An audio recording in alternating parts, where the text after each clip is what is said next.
There has been many reports that Iran will be supplying ballistic missiles to Russia.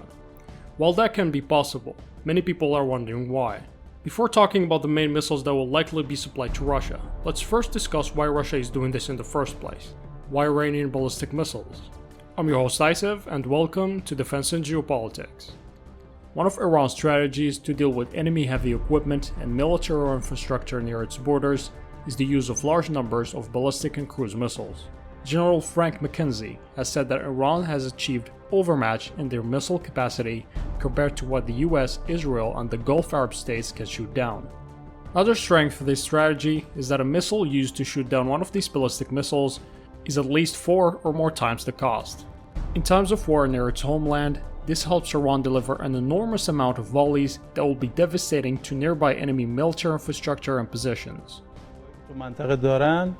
یه مرحله در یک لحظه میشه مثلا با 500 فروند موشک شلیک همزمان اینا رو کلا از رده خارج کرد و ضربه سختی بهشون.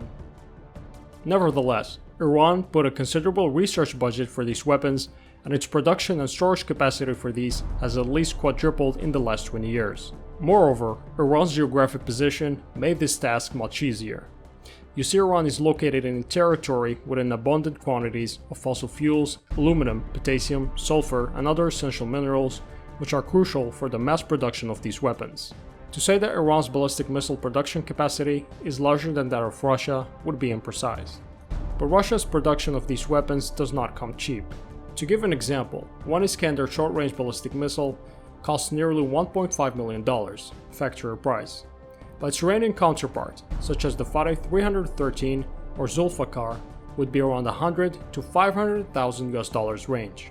In this upcoming offensive, Russia will be unleashing a big aerospace campaign that will require hundreds of cheap but effective ballistic missiles, and that's where Iran comes to the picture. Let us say that the next operation this winter will require 1,000 short-range ballistic missiles. For instance, an Iskander short-range ballistic missile costs roughly around $1.5 million. And that times 1,000 is roughly $1.5 billion. But 1,000 of Iranian ballistic missiles with an average price of $250,000 each is roughly $250 million.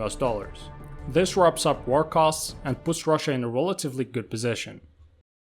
Iran will supply two types of short-range ballistic missiles. The first one is the Fateh 110 variant with a range of 300 km and a payload of 650 kg.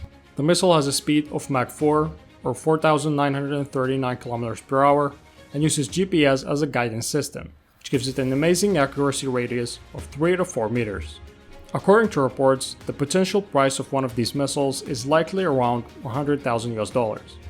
The second missile is Zulfaghar, which entered service in 2017. It was used in Deir ez-Zor, Syria, targeting ISIS militants, which resulted in the death of more than 100 ISIS members.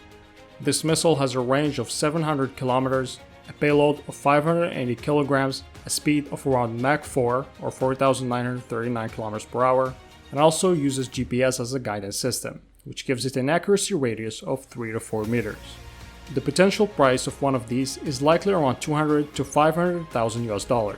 What is interesting about this missile is that the 580 kg warhead is designed to separate in mid-course phase, making it more difficult to detect, track, and intercept. The use of these missiles will provide Russia a strong force to deal with weapon storage units and fortified enemy positions. This will increase the intensity and effectiveness of this winter's next offensive. This wraps up today's video. I wanted to keep the video short as always. I don't want to waste anyone's time with useless long intros or information. Thank you so much for watching the video. Please subscribe if you like this type of content. I've been your host Isaac, and I'll see you next time.